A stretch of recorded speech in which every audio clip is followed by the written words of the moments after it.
PIT secretary Vijayanand మీడియాతో మాట్లాడుతున్నారు. ప్రత్యక్షంగా చూద్దాం. కానీ లేకపోతే మనం గ్రీవెన్స్ రిడ్రెసల్ ఏం చేసామో దానికి సంబంధించి కానీ బోత్ ఇన్బౌండ్ అండ్ అవుట్బౌండ్ కాల్స్కు డేటా ఎట్టి పరిస్థితుల్లో అది బయటికి వెళ్ళే అవకాశమే లేదు. అది పూర్తిగా వాళ్ళ కంట్రోల్లో భద్రంగా సురక్షితంగా ఉంది. కాబట్టి అది డిపార్ట్మెంట్స్ కూడా ఆ డేటా కూడా మేము ఇవ్వం. అగ్రిగేట్ రిపోర్ట్స్ తయారు చేసి ఫర్ ఎగ్జాంపుల్ సాటిస్ఫాక్షన్ సర్వే అనుకోండి, ఒక డిపార్ట్మెంట్ మీద సాటిస్ఫాక్షన్ సర్వే చేశారనుకోండి, 1,00,000 మంది కాల్స్ చేసి ఉంటారు.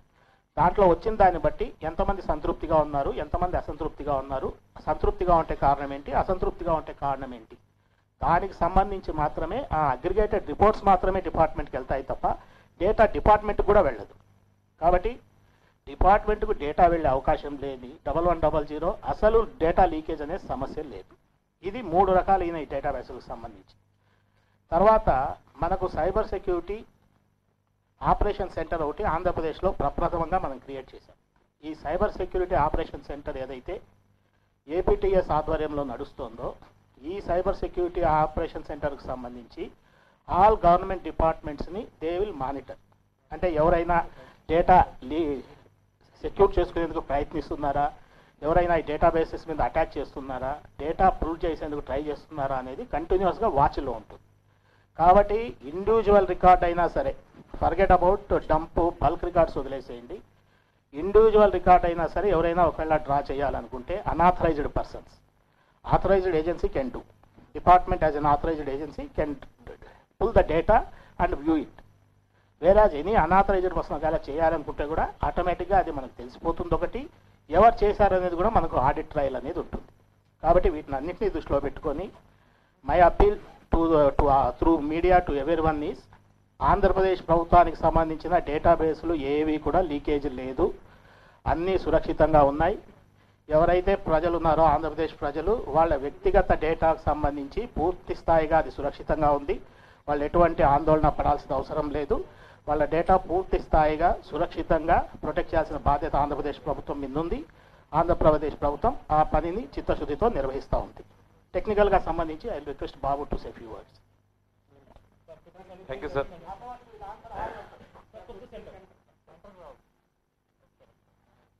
Thank you sir. ముఖ్యంగా పీపుల్స్ హబ్ గురించి సార్ చెప్పారు. దీనిలో పీపుల్స్ హబ్ అనేది ఇంటర్నెట్లో దొరకదు. ఐ మీన్ ఈ ఛాన్సెస్ ఆఫ్ హ్యాకింగ్ లేదంటే డేటా లీకేజ్ అనేది it is based on assess to that. So ముఖ్యంగా మనం ఏం చేస్తున్నారంటే ఇది ఏపీ డేటా సెంటర్లో, స్టేట్ డేటా సెంటర్లో పెట్టుకొని ఒరకల్ ఎగ్జాక్ట్ డేటా మెషిన్ ఉంది, one of the most secure platform. దానిలో we white list the servers of the departments. అది కూడా కోర్ డేటా అథారిటీ ఇన్స్ట్రక్షన్స్ ప్రకారం what are the usages of that particular data for the department. For example, మన pensions, ఇప్పుడు pensions అనేది ప్రతి నెల ఇస్తున్నారు. సో ఒక విలేజ్కి వెళ్ళినప్పుడు, ఊరిని వెళ్ళినప్పుడు ఆ పర్టికులర్ ఇన్ఫర్మేషన్ కావాలంటే ఆ పర్టికులర్ డిపార్ట్మెంట్ ఒక వర్క్ ఫ్లో తయారు చేసి ఉంటుంది. ఆ వర్క్ ఫ్లోకు మనం సేఫ్గా we're giving from the people's hub a service. This called as people's hub service. So ఆ పర్టికులర్ బెనిఫిషియరీ వివరాలు పెట్టుకొని అని ఎలిజిబుల్గా లేదా ఒక 6 స్టెప్ వెలిడేషన్స్ ఉన్నాయి. అంటే పెన్షన్కు ఎలిజిబుల్గా ఉండాలి అని చూడాలి. అది చూసేసి they release the pension. One example. ఇలాగే we're using this for almost 30 departments across this thing. So far we're given 80 web services APIs in this in a secured environment. Next thing is related to beneficiaries. Beneficiaries database అనేది it is a public document. ఇప్పుడు for example sir చాలా schemes గురించి చెప్పారు. ఈ data వలన మనము ఈ efficiency అనేది, డిపార్ట్మెంట్ ఎఫిషియన్సీ అనేది చాలా అంటే ఇంప్లిమెంటేషన్లో చాలా అంటే it is at high level. ముఖ్యంగా ఈ లేటెస్ట్ ఇప్పుడు అన్నదాదా సుఖీభవ అని ఒక స్కీమ్ పెట్టారు. అన్నదాదా సుఖీభవ అనే స్కీమ్ పెట్టినప్పుడు రైతులు అంటే వాళ్ళ ల్యాండ్ డేటాబేస్ చూసుకొని ఎవరెవరు అర్హులు అని నిర్ధారించి వారి బ్యాంక్ అకౌంట్లో డబ్బు పంపడం అనేది చేయడం జరిగింది. ఇదే సేమ్ డేటాబేస్ వాడుకొని PM కిసాన్ అంటే ప్రైమ్ మినిస్టర్స్ సమ్మాన్ యోజన ఉంది.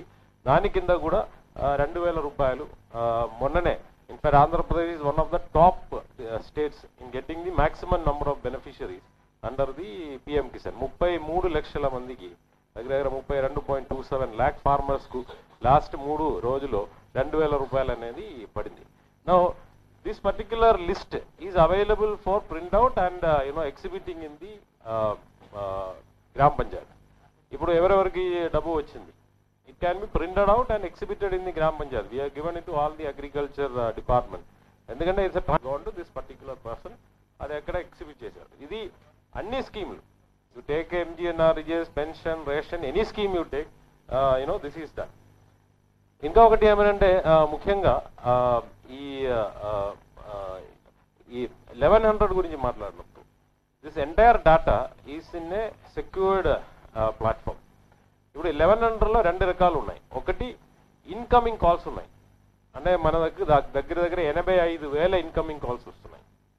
లాస్ట్ 2.5 yearsలో 1,86,00,000 ఇష్యూస్ రిపోర్ట్ చేయడం జరిగింది. అంటే ప్రజలు మనకు ఫోన్ చేసి ఈ సమస్య ఉంది అని చెప్పడం జరిగింది. అదేవిధంగా ఫీల్డ్ నుంచి కూడా రావడం జరిగింది.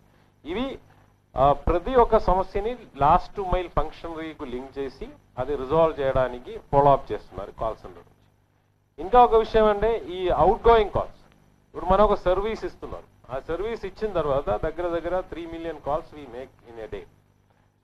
అరౌండ్ 230 స్కీమ్స్ సంబంధించిన ఇన్ఫర్మేషన్ ప్రొయాక్టివ్గా whether the people are happy or not, దానిలో డిసాటిస్ఫాక్షన్ ఉండే ఏంటి కారణాలు, ఈ డిసాటిస్ఫాక్షన్ అనే కారణాలు చీఫ్ సెక్రటరీ గారు, సీఎం గారు అందరూ కూడా రివ్యూ చేసుకొని ఈ పర్టికులర్ ఏరియాలో డిసాటిస్ఫాక్షన్ ఎక్కువ ఉంది, అక్కడ ట్రైనింగ్ కావాలి, లేదంటే సమ్ కరెక్టివ్ మెషర్స్ చేయాలి అనేది చెప్పడం జరుగుతూ ఉంది. This we're doing for the last almost 1.5 years. చాలా ఎఫిషియెంట్గా కొన్ని డిపార్ట్మెంట్లో అయితే, in fact when we started department like civil supplies, it was 67%. Now it is 84% in terms of satisfaction. It is very difficult to get in such schemes where more than 4 crore people are covered in this scheme. ఇంకా ఒకటి విషయం అంటే ఈ data అనేది మనం ఒక డిపార్ట్మెంట్కి పంపించినప్పుడు it is sent in an encrypted form. It is not that you just send the data and you can just download it and put it. The decryption code is given to the respective person in the authorized person in the department, so that he decrypt it and use it, and the reverse data flow also happens. So it is not so nenu cheppinattu ee internet lo idi ledu, tarvata decryption anedi encryption anedi undi. Inka okati ante it goes only to the whitelisted IPs. We are never whitelisted even a single private IP so far. It is all department based. So direct ga దీని నుంచి వెళ్ళాలంటే it is not possible.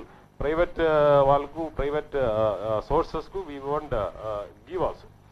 ఇంకా ఒకటి ఈ beneficiaries database గురించి నేను చెప్పాను. ఈ బెనిఫిషరీస్ డేటాబేస్ అని అప్డేట్ అయిపోతుంది. ఇప్పుడు సార్ చెప్పారు ఈ డేటా వలన ప్రోయాక్టివ్గా స్కీము ఇంప్లిమెంటేషన్ చేయగలుగుతున్నారు. For example around 2.7 million people, అంటే 27 లక్షల మందికి రేషన్ కార్డు ఇవ్వగలిగారు. It is not possible without this kind of an information and database to do that. అదేవిధంగా ఇది everyday it gets updated. For example నేను ఈ రోజు డేటా నా ముందుంది. Around dashboard is 5,225 people have got themselves surveyed in PSS with the informed consent. వీళ్ళెవరు ఈ 5,225 people అంటే ఇల్లు ఒక ఊరు నుంచి ఇంకా ఒక ఊరుకు వెళ్ళడం, అదేవిధంగా పెళ్ళి అయి ఒక ఫ్యామిలీ నుంచి ఇంకా ఒక ఫ్యామిలీకి వెళ్ళడం, కొత్తగా పుట్టినటువంటి పిల్లలు, ఓకే, అదేవిధంగా ఎవరైనా చనిపోతే ఆటోమేటిక్గా ఆ డేటా మనకు డెత్ సర్టిఫికేట్ ఇన్ఫర్మేషన్ రావడం. సో అది క్లీనింగ్ అనే ఉంది. ఈరోజు దగ్గర 46,000 మంది ఈ కేవైసీ కూడా చేశారు ఈ డేటాబేస్లో. ఈ కేవైసీ అంటే ఏంటి? ఇప్పుడు నేను ఒక్కరే నా ఈ కేవైసీ చేయగలుగుతారు. You cannot come and do my ఈ కేవైసీ. ఈ KYC is done across Aadhaar CIDR system. Now మనం ఒక బెనిఫిషరీ ఆయన నిజంగా అక్కడ ఉన్నారా, తర్వాత ఈసీ అండ్ ఐడెంటిఫైడ్ పర్సన్ అని చేయడానికి వారిది ఆధార్ నంబర్ పెట్టుకొని వారి థంబ్ ఇంప్రెషన్ కానీ, ఐరిస్ కానీ, ఫేషియల్ రికగ్నిషన్ కానీ. ఫేషియల్ రికగ్నిషన్ మనం ఇంకా అది టెస్టింగ్లో ఉంది, వాడట్లేదు. ఈ రెండు ఇది ఇస్తేనే ఈ కేవైసీ ద్వారా వాళ్ళ డేటా వస్తాయి. I cannot go and take somebody's data without their ఈ KYC. Please be very clear about that. So ఇదన్నీ పెట్టుకొని వేరెక్కడ లేని విధంగా ఈ యొక్క సిస్టమ్ పెట్టిన వల్ల పెద్ద స్కీములు అంటే లీకేజ్ అనేది తగ్గించి నిజమైన ఇంకా ఒక విషయం లీకేజ్ గురించి నేను చెప్పినప్పుడు ఈ స్కీమ్స్లో ఫర్ ఎగ్జాంపుల్ ఒకరు చనిపోతే మనకు ఇక్కడ డెత్ రిపోర్ట్ ఆటోమేటిక్గా అన్ని దీని నుంచి వెళ్ళిపోతాయి. We have all the department database అన్ని నుంచి వెళ్ళిపోతాయి. So they will not get pension next time and also it's a refining thing. అదే టైంలో we're adding new people also. ఇది ఒక విషయం. రెండోది ఈ కాల్ సెంటర్ నుంచి ఇంకా ఒక విషయం చెప్పాలి. కాల్ సెంటర్ అనేది it is not done only in AP. Okay, 1100 అనేది it is all India number. 1100 అనేది ఆల్ ఇండియా నంబర్. ఇప్పుడు యూపీలో ఆల్రెడీ ఉంది, కానీ వాళ్ళు 1100 నంబర్ వాడట్లేదు, వేరే ఏదో నంబర్ వాడుతున్నారు. Any state government can use 1100 number which is allotted by government of India for public grievance. different numbers are allotted for different purposes. For example, 100 మీకు తెలుసు, ఇట్ ఈస్ అక్రాస్ పోలీస్. ఇప్పుడు ఆ state నుంచి 100కి phone చేస్తే ఆ స్టేట్కి సంబంధించిన police department call సెంటర్లో ఇట్ విల్ ఫాల్. సిమిలర్లీ ఆంధ్రప్రదేశ్లో మీరు ఉండి 1100కి ఫోన్ చేస్తే మన పరిష్కార వేదికలో ఇట్ విల్ ల్యాండ్. ఓకే, అక్కడ ల్యాండ్ అయ్యి ఆ డేటా వీఆర్ యూసింగ్. ఈ call center there are around 8 states are having this kind of call center. UP is having one of the biggest call centers. But the way we are using it to engage the people to address their issues, 85,000 incoming calls in a day is not happening anywhere. And in the mandi wala issues అంటే ఎప్పుడు అంటే even if the government employees are busy with something else also, they are able to talk to this call center and address their issue. So ఇలా చూస్తే overall sir కూడా చెప్పినట్టు we have taken adequate precautions. తర్వాత ఇప్పుడు సీసా గురించి sir చెప్పారు. Each one of our pipes we are open it up to CISA to test. అంటే they fire all kind of this thing whether there is any loopholes or anything, and if there is anything suggested we will plug it. And this is a monthly process. It happens every month with all the database. So to tell that the people's data has been leaked or breached from the people's subsystem or the RTG system is completely wrong. It is actually baseless. There is no such event which has happened. Anyone, the traces are always there. There is something called as log files. It is not so easy to do something in a secured data environment. Log files అనేది ఉంటుంది. ఎవరైనా ఎక్కడైనా అది data దాని నుంచి తీసుకున్నప్పుడు కానీ లేదంటే దానిపైన వర్క్ చేసినప్పుడు కానీ there is a log. So our logs are open for scrutiny by any agency. There is absolutely no issue. So we give 100% confidence to the people of Andhra Pradesh that whatever data they have given with their consent, we are keeping it secure and we are using it for the welfare programs. And the welfare programs that are implemented in AP, అది చాలా పెద్దది. ఇంకా ఒక విషయం నేను చెప్తాను. చంద్రన్న బీమా అంటే 2.3 crore 2,30,00,000 మంది ఉన్నారు దానిలో. ఎవరు పాలసీ హోల్డర్స్. వారికి ఈ 2,30,00,000 మందికి పాలసీ నంబర్స్ 2 వారంలో మనం జనరేట్ చేశాం. అది ఒక హిస్టరీ అనమాట. మీరు ఏ ఇన్సూరెన్స్ కంపెనీ అయినా అడగచ్చు, వాళ్ళు పాలసీ నెంబర్ పెట్టుకొని that is one of the scheme which gives 98%, 99% satisfaction level for the people. So how we use this data in a proactive manner also has to be noted. ఈ baseless allegation పెట్టు there is we should not raise the doubt in the mind of the people. So that is our stand. Thank you.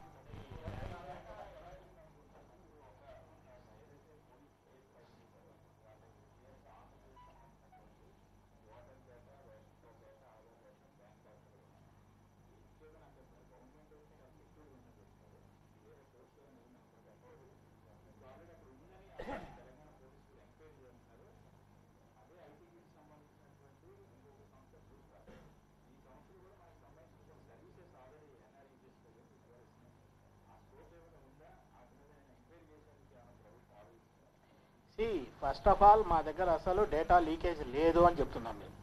మా డేటాబేస్లు మా state data centre కావచ్చు, RTG centre ద్వారా ఉండే డేటాబేస్లు కావచ్చు, దే ఆర్ 100% సెక్యూర్. ఎట్టి పరిస్థితుల్లో అందులోంచి డేటా లీక్ అయ్యే అవకాశం లేదు. ఒకవేళ డేటా ఏదైనా లీక్ అయ్యే అవకాశం ఉంటే మాకున్న సైబర్ సెక్యూరిటీ ఆపరేషన్ సెంటర్ ద్వారా వెంటనే మాకు తెలిసిపోతుంది. బాబు గారు చెప్పినట్లు ఎవ్రీ మంత్ మేము వెరిఫై చేసుకుంటూనే ఉంటాము. ఎక్కడన్నా చిన్న చిన్న ఫ్లాపై చేసుకుంటామని కూడా ఆయన చెప్పారు. సో ఈ రకంగా 100% సెక్యూర్డ్ ఎన్విరాన్మెంట్లో మన డేటా ఉంది. తర్వాత పై డేటా సెంటర్లో మన స్టేట్ డేటా సెంటర్ కూడా ఉంది. పై డేటా సెంటర్ కూడా మీకు తెలిసి ఇప్పుడు సౌత్ ఏషియాలో one of the best level 4, level 5 type of data center. So అంత సెక్యూరిటీ ఉంది. కాబట్టి స్టేట్ గవర్నమెంట్ డేటాబేసెస్కి సంబంధించి డేటా లీక్ అయ్యేటి ఎట్టి పరిస్థితుల్లో ఆస్కారమే లేదు. నేను చెప్పేది అదే అండి. లేదు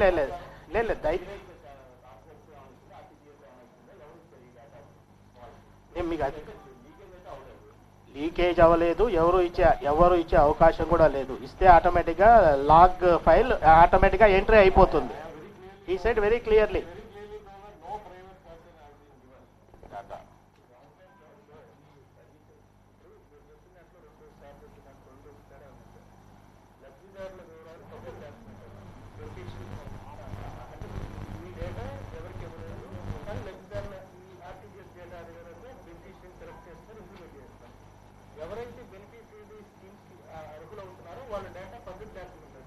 నేను క్లారిఫై చేస్తాను.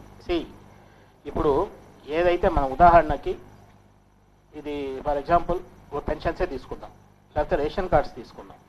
ప్రతి గ్రామంలో ప్రతి మండలంలో మనం ఎవరెవరికి పెన్షన్లు వస్తున్నాయి, వాళ్ళ పేరేంటి, వాళ్ళ ఊరేంటి, వాళ్ళ వయసు ఎంత ఏంటనే డేటా పబ్లిష్ చేసాం. That is public document. That's what we are saying. It is not data. మీరు అదే దట్ ఈస్ డిఫరెన్స్ అదే చెప్తున్నాను.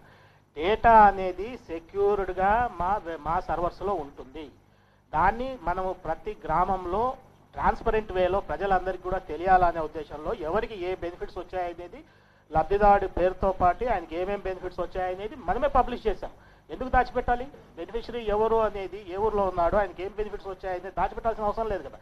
It is a public document. That is what Babu says.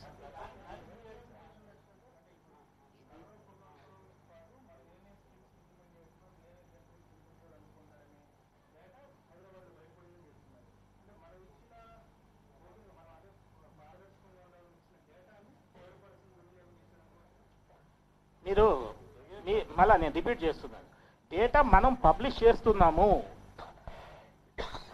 నేను చెప్పేదే అది. ఏదైతే డేటా ఇది ఉందో, ఏదైతే లబ్ధిదారుల పట్టిక అనండి, లిస్ట్ అనండి, ఆ గ్రామానికి సంబంధించిన లబ్ధిదారుల లిస్టు మనం జన్మభూమిలో చదువుతున్నాము, పబ్లిష్ చేస్తున్నాము. ప్రతి గ్రామంలో కూడా ఇది మీ గ్రామంలో ఫలానా వ్యక్తికి ఫలానా బెనిఫిట్ వచ్చిందని మనం పబ్లిష్ చేస్తున్నాం. అది పబ్లిక్ డాక్యుమెంట్. అవును,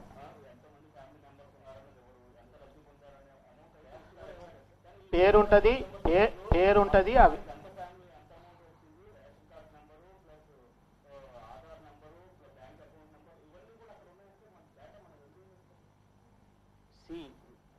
as far as state government databases సంబంధించి మా డేటా ఏదైతే ఉందో మా డేటా డేటాబేస్లో బయటికి వెళ్ళలేదు. అదే మేము చెప్తా ఉంది.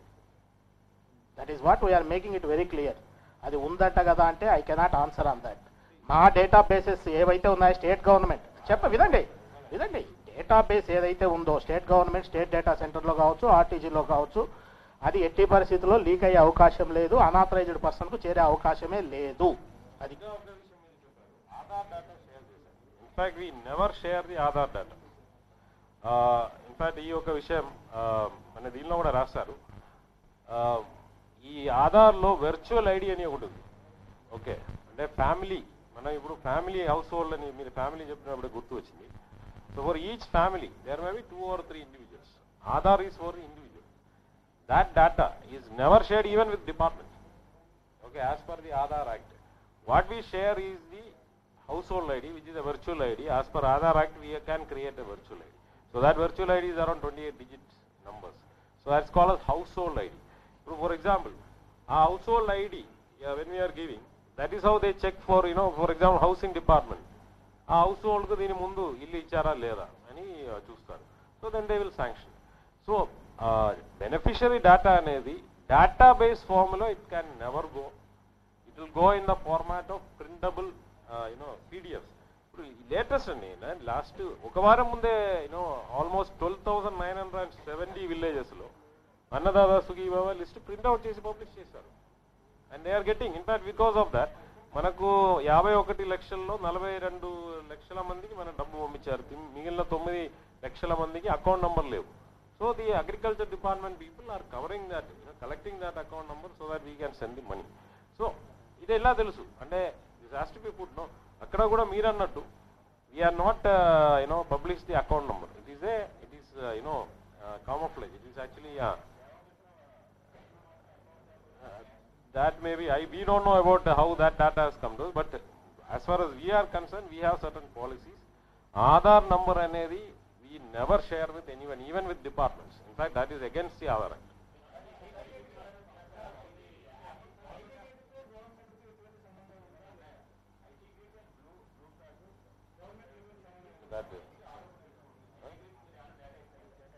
No. You are asking whether we are given data to these two. Absolutely not. IT grid and what is the other, Blue Frog. There is no web service. As I told you, web services were never given to private agencies. These people were not got the APIs, and we are not given any data to them.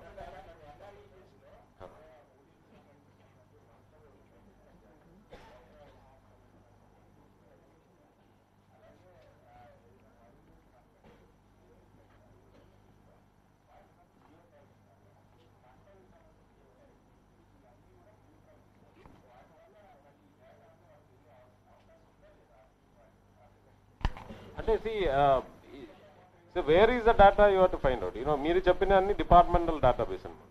ఈ data doesn't come to RTG house. This is departmental database. So ఇప్పుడు for example ఎంజీఎన్ఆర్ఈజీఎస్లో TCS Tata Consultancy Services is doing the majority of the work. అంటే estimate తయారు చేయడం, తర్వాత work booking చేయడం, attendance, ఇదంతా geo tagging, ఇదంతా మీరు చెప్పినట్టు ఆ సంస్థ చేస్తున్నారు. So this data, all this data has to lie in one particular server. Now this MGNREA server is also in state data center. So I don't know how from there it can be taken without any, I don't know.